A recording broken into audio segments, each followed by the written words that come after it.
Class 10th the lesson history में second नहीं first lesson nationalism and imperialism देख लीजिए। नेशनलिज्म का मतलब the means of nationalism, nationalism का मतलब होता है राष्ट्रवाद, मतलब देश के प्रति एक ऐसी स्पिरिट आ जाए जो हम उसका रिस्पेक्ट करने लगे, एक राष्ट्रवाद की भावना हो जाए। मतलब कहने का है खुद के अपने कॉस्ट्यूम, अपनी आइडेंटिफिकेशन, अपना flag. Just like you know that about the Frederick Sareu having a concept world become a democratic, पूरी दुनिया डेमोक्रेटिक हो जाए, ऐसा उनका मानना था। तो नेशनलिज्म जिस प्रकार नेशनलिज्म के लिए एक स्पिरिट को जागृत किया लोगों ने, just like Mahatma Gandhi and others, है ना। तो इन्होंने कहना चाहिए कि पूरे देश में इंपीरियलिज्म को एक मतलब कहने का जो राजशाही व्यवस्था है, ये दोनों एक दूसरे के वर्सेस हैं, दोनों एक दूसरे के विरोधी हैं। वो कह रहा है इंपीरियलिज्म धीरे धीरे खत्म हो रहा, राजशाही सत्ता धीरे धीरे खत्म हो रही, मतलब कि पार्ट ऑफ द मोनार्ची।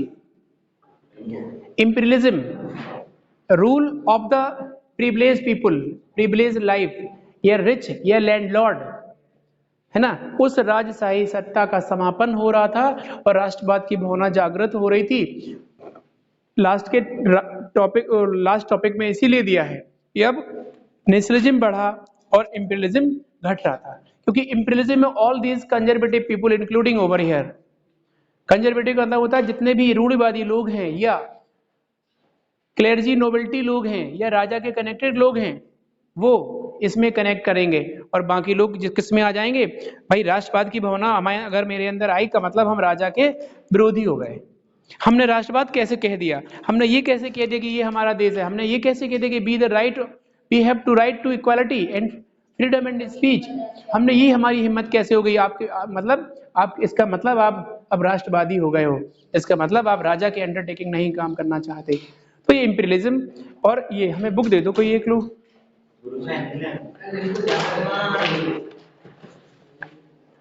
देखो by the last quarter of the 19th century, nationalism no longer retain its idealistic liberal democratic sentiment of the first half of the century, but become a narrow of the creed but limited ends. During the periods of the nationalist group become increasingly, देखो 19th century के खत्म होते होते 20वीं सदी मतलब 1947 में India वो हुआ, तो वो कह रहा कि राष्ट्र भावना लोगों के अंदर आ चुकी थी और एक ये भाव स्प्रेड हो रहा था पूरी दुनिया में। काय का भाव? राष्ट्रवाद का भाव, देश के प्रति एक भावना, एक देश प्रेम की भावना, और मोनार्ची से हम अपने आप को छुड़ाना चाह रहे थे, इस एरिस्टोक्रेसी, इस इंपीरियलिज्म से हम वो छुड़ाना चाह रहे थे। तो अब हम अकेले तो लड़ नहीं सक रहे थे, इसीलिए हमने स्प्रेड किया आइडिया कि देखो ये इंपीरियलिज्म है, ये मोनार्ची है और ये आपको स्लेव बनाए रखेगी। हमने लोगों से बताया तो हमारे विचारों से लोग प्रभावित हुए। एग्जाम्पल ले लो फ्रांस का, अबेसिये मिराबिये के कॉन्सेप्ट से जब अबेसिये मिराबिये ने कहा कि this is the third, what is the third state, third state की पावर क्या है, तो इन सब से जब लोग वहां के इंप्रेशन में आए, वहां के लोग कहना चाहिए कि क्या बोलते हैं इम्पैक्ट या प्रभाव उनका पड़ा अबेसिये मिराबे का, तब जाके फ्रांस के लोग इकट्ठे हुए, थर्ड स्टेट बनाई, थर्ड स्टेट के बाद नेशनल असेंबली और लुईस सीशन को खत्म किया। वही था पूरी दुनिया का कॉन्सेप्ट कि हम जब तक यूनाइटेड होते हैं, जब तक यूनिटी में आते हैं, तभी मोनार्ची की गद्दी हिलती है। तो अब जब नेशनलिज्म की भावना आ ही गई का मतलब हम लोग उसमें हो गए, किसमें, एक यूनिट बन गई हमारी, है ना, यूनिटी आ गई। इसका मतलब अब बिकम वीक, इंपीरियलिज्म, मोनार्ची और क्लेर्जी नोबेल्टी सब कमजोर पड़ जाएंगे इसके आगे, जहां राष्ट्रभाव आ गया। The most serious source of the nationalist tension in Europe after 1871 was the area called the Balkans. Balkan region 1871 की हम स्टोरी बता देते हैं। Balkan region is a main issue, is a main reason for the First World War in the European continent. This is a subject of the tension. यह है एक subject, मतलब एक ऐसा विषय एक तनाव का विषय बन चुका था यूरोपीय देशों में, यूरोपीय कॉन्टिनेंट में बाल्कन क्षेत्र, बाल्कन रीजन, यहाँ पे स्लेव्स, इन्हें स्लाव कहा जाता था, स्लेव्स। देखो इसमें कितने एस्टोनिया और बहुत ऐसे देशों के नाम हैं। देखिए, Balkans was the region of the geographical and ethnic variation, modern day Romania, Bulgaria, Albania, Macedonia,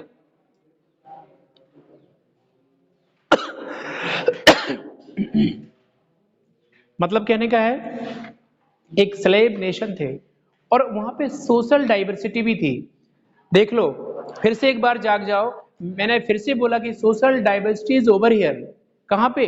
Balkan में। जब एथनिक डाइवर्सिटी कह रहा है वो, एथनिक डाइवर्सिटी का मतलब होता है भाषा और जाति, धर्म की विभिन्नता होने के कारण एक यूरोपीय देशों में 1861 में बड़ा टेंशन क्रिएट हो गया, है ना। और ये पूरा यूरोपीय दो भागों में, दो पावरफुल ब्लॉक में बट गया। जब हम धर्म की बात करते हैं, जब भी हम रिलीजन की बात करते हैं, कास्ट की बात करते हैं, तो हम आपस में बटते हैं, पक्का है ये। डेफिनेटली हम डिवाइड होते हैं, just like you can take the example of the Europe. चाहे बुल्गारिया ले लो, चाहे अल्बेनिया ले लो, चाहे आयरलैंड ले लो, चाहे स्कॉटलैंड ले लो। Act of union of the 1707, Scotland बटा, 1801 आयरलैंड बटा, और अपने आप का वजूद खत्म कर दिया। सोशल डाइवर्सिटी तो थी। अगर इकट्ठे रहते कैथोलिक और प्रोटेस्टेंट तो शायद अंग्रेज उन पे हमला ना कर पाते, उनको तोड़ ना पाते। हम धर्मों में बढ़ जाते हैं, हम जातियों में बढ़ जाते हैं और हम कमजोर पड़ जाते हैं, अकेले पड़ जाते हैं। किसी को अनटचेबल कह देते हैं, किसी को डिप्रेस कह देते हैं, किसी को कहते हैं तुम माइनॉरिटी हो, सो वो अपने अपने घर बैठ जाते हैं और अकेले पड़ जाते हैं, पिटते हैं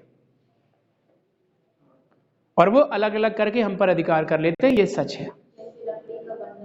लकड़ी का बंडल अलग अलग कर दिया पहले, फिर अलग अलग करके तोड़ के फेंक दिया।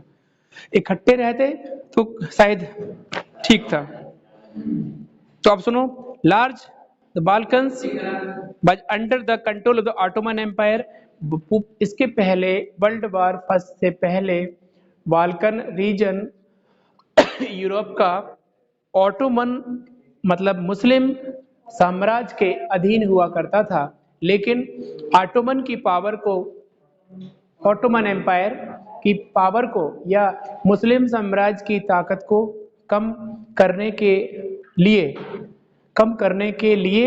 इन ब्रिटिशर ने, कहना चाहिए कि इन लोगों ने, यूरोपीय लोगों ने, और अपने मतलब अगेंस्ट चले गए। और जब अगेंस्ट चले गए, भाई रिसोर्सेज थे बाल्कन रीजन में, स्लेव थे और सोशल डाइवर्सिटी थी। जहां पर सोशल डाइवर्सिटी देखी, अंग्रेजों ने कहा यहाँ सही है। भारत में भी तो आए थे, इसीलिए आए थे कि पता था अभी हम हिंदू मुस्लिम इनको बांट के और शासन करेंगे। उन्होंने किया भी वही। बाल्कन में यूरोप में दो पावरफुल ब्लॉक बन गए, एक तरफ एलाइज, एक तरफ सेंट्रल पावर हो गया। और परिणाम ये हुआ कि अमेरिका ने हाथ रख दिया। जो चाल कर रहे थे ब्रिटेन वाले पूरी दुनिया के साथ, यूएस ने ब्रिटेन पे हाथ रखा और कह दिया ठीक है तुम जीत गए। ये सब था। हालांकि बहुत ऐसी चीजें हैं कि अमेरिका भी कॉलोनियल था पहले जी। America also the colonial state. America खाली नहीं था। जैसे ही क्रिस्टोफर कोलंबस ने इसकी डिस्कवरी करी, जैसे ही इसकी खोज हुई, तब सबसे पहले नहीं यूरोपियन पहुंच गए। क्रिस्टोफर कोलंबस ने जैसे ही उसकी खोज की, क्योंकि ये पहले दुनिया से हजारों सालों से अलग थलग पड़ा हुआ था क्या अमेरिका। एबोर्डेंट रिसोर्स है, लेकिन लोगों को पता ही नहीं था यूएस में क्या है। Even 500 years ago our ancestor does not know about the chilli, potato, tomato, pea, groundnut, बहुत चीजें, स्वीट पोटैटो के बारे में हमारे एंसेस्टर भी 500 साल पहले नहीं जानते थे। After the accidentally discovery of the America by the Christopher Columbus, then we have to know about the potato, tomato and this different type of the vegetable and fruit, वो ग्रेन्स। इसके पहले हमारे पूर्वज नहीं जानते थे, लेकिन वो जब खोज हुई, अब खोज हुई तो सबसे पहले क्रिस्टोफर्स ने खोला, यूरोप में पता लगी, यूरोप वाले दौड़ पड़े। सबसे पहले ब्रिटेन, व्यापार स्थापित। उनका मतलब था धीरे से एंट्री करो व्यापार के बहाने और वहां कब्जा करने लगो, फिर ये इन्हें लेबर बना दो। इंजीनियर, डॉक्टर किसी को ना बनाओ, मैनेजर किसी को ना बनाओ, लेबर बनाओ ना। जमीन इनकी, रिसोर्स इनके, लेबर भी तुम ही, और अब तुम काम करो और हमें आउटपुट दो, ताकि हम इंडस्ट्रियल प्रोडक्शन करें और अपने देश, अपने स्वदेश भेजें। ब्रिटेन और चाइना से कनेक्ट थे ये, चाइना को सपोर्ट करते थे। चाइना में कहते नहीं, India the second largest producer of the tea, और after China largest producer, second largest producer of the sugar cane after China, Brazil के बाद। और अरे ऑयल सीड आफ्टर चाइना, है ना। Many of this product, many of these grain after China. मतलब चाहे खेती में आ जाओ, चाहे स्किल में आ जाओ, चाहे टेक्नोलॉजी में आ जाओ, हम है नंबर 1। टेक्नोलॉजी में तो जापान है टेक्नोलॉजी में, लेकिन अगर रिसोर्स की बात करी जाए और कमाई की बात करी जाए, जीडीपी की बात करी जाए, तो चाइना का मुकाबला नहीं है। हालांकि नहीं, इस वक्त जो है बेल्जियम, अभी आ रहा था एक उसमें सोर्स में कि इस वक्त टॉप पर है, जिसकी जीडीपी बहुत अच्छी है ना, काफी जो है वहाँ पे रिसोर्सेस हैं। और फ्रांस, बेल्जियम तो 3-3 उससे लड़ा था, नहीं वियतनाम तो 3-3 उससे लड़ा हुआ था। आपको बता दें, इंडो चाइना का लेसन हटा हुआ है वियतनाम में। बहुत अच्छा लेसन था, इंडो चाइना का रिमूव हुआ है, इसके पहले मतलब हट गया, सीबीएसई से ही हट गया। हाँ, मतलब रिड्यूस नहीं, हट गया, remove last year. Indo China बहुत अच्छा लेसन था। इंडो चाइना में क्या था कि वियतनाम, फ्रांस, जापान और अमेरिका, हद हो गई, 3-3 देश से अकेले फाइट। पता है विमेंस का बहुत, ट्रंक सिस्टर जैसी जो है बहनें, है ना। और 1-2-3 और के नाम हैं, वो मुझे अभी नहीं आ रहे हैं। तो वीमेंस का इतना, मतलब वीमेंस के हाथ में गन पकड़ा दी थी और एक हाथ में हैमर दे दिया था। वीमेंस ने, वियतनाम की औरतों ने बहुत, जापान से और फ्रांस से, वही फ्रांस जहाँ पे बहुत लड़ाई लड़ी, फिर अमेरिका भी आ गए हाथ सेकने, तीनों देशों को हराया, तीनों को हरा। और बताएं कि उनकी एक चीज थी ना, कि जो वहाँ के स्टूडेंट्स थे वियतनाम के, वो अच्छी टेक्नोलॉजी के जापान चले गए। जापान की कैपिटल कहाँ है? टोक्यो। टोक्यो गए थे, है ना। टोक्यो में उन्होंने टेक्नोलॉजी सीखी, लेकिन टोक्यो, जापानी की सरकार ने कहा कि तुम यहाँ कैसे आ गए, उन्हें भगा दिया। बस मतलब ये कहना कि वहाँ के जो यूथ है, वहाँ की वियतनाम के यूथ, जो वहाँ का जो यंग स्थान है ना, अरे वहाँ के जो जवान लोग हैं, उनके, उन्हें स्पिरिट थी, वो लेजी नहीं थे। बस this is a reason that defeat of the France and Japan and US also, यही कारण है, समझे। तो ये बाल्कन फर्स्ट वर्ल्ड वॉर का कारण बना। दुनिया के 2 पावरफुल ब्लॉक हो गए, एलाइज और सेंट्रल पावर, बाल्कन क्षेत्र, क्योंकि यहाँ पे रिसोर्सेस थे और जातियों, धर्मों में लड़ने वाले लोग भी थे, तो इन्हें अलग अलग करके कैप्चर कर लिए कि ये तो बढ़िया तरीका है, लोग वैसे ही लड़ रहे हैं और हम चाह रहे हैं कि इन पे हम कब्जा कर लें। वही हुआ, जो कुछ मिल जाए मिल जाए।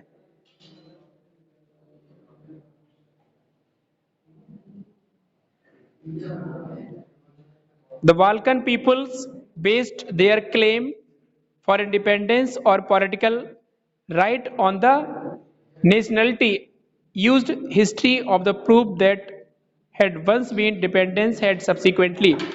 अब सुनो, यह है स्लेव नेशन, यह स्लेव रीजन भी स्वतंत्रता की मांग कर रहा था, इंडिपेंडेंस की मांग कर रहा था, ऑटोमन से छुटकारा चाह रहा था, और इन्हें मौका मिला, दोनों पावरफुल ब्लॉक को, और उसका फायदा उठाते हुए बाल्कन रीजन को भी हथिया लिया, है ना। आपको पता है फर्स्ट वर्ल्ड वॉर में रसिया की कंडीशन बहुत खराब हो गई थी, टिल 1916 तक।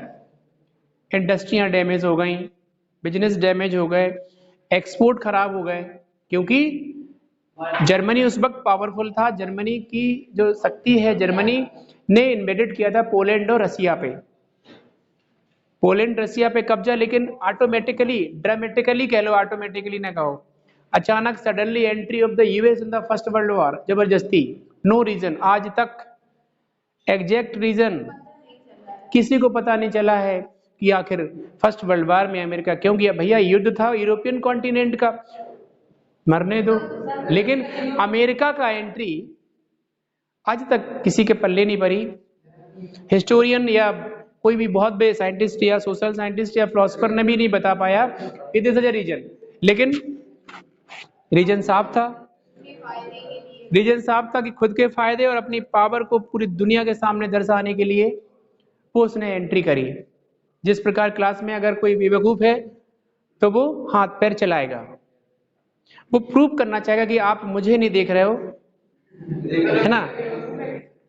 हम भी यहाँ बैठे हैं और हम, आप डांटो कुछ बोलो हमें थोड़ा रिलैक्स मिले, आप कुछ कह नहीं रहे हो, आज आपने कुछ कहा ही नहीं, तो एक्टिंग वो करेगा। Just like US enter in first world war, so prove itself the power of, कहना चाहिए it prove the power of itself by the America enter in the first world war due to he has napalm, B-52 Agent Orange जैसे chemical weapons America के पास थे।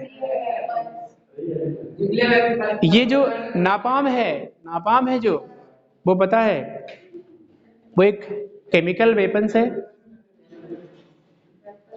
जिसमें chemicals weapons में एक वैसा अटैक होता है पता नहीं चलता, ह्यूमन स्किन टाइप के चीज को पकड़ता है और उसकी जान लेके छोड़ता है।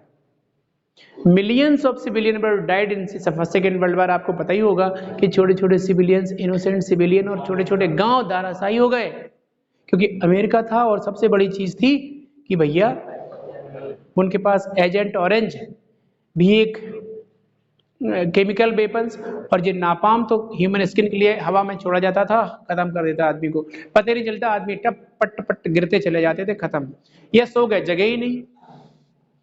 B-52 आसमान से बॉम्बिंग होती थी, हाँ, बम वर्षा यंत्र था इनके पास, आसमान से मतलब डायरेक्टली नॉट स्काई, है ना, आसमान का मतलब हम, हाँ, जो एयरक्राफ्ट है उनका मतलब आसमान में घुमा देगा और 2 मिनट लगेंगे और रही का नक्शा खत्म।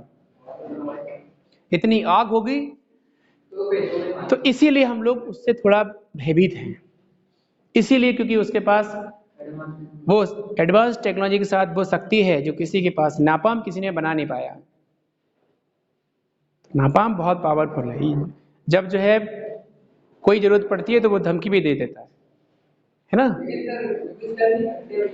नेक्स्ट वीडियो हम नेक्स्ट उसमें डाल देंगे बेटा, है ना, ठीक है, ओके।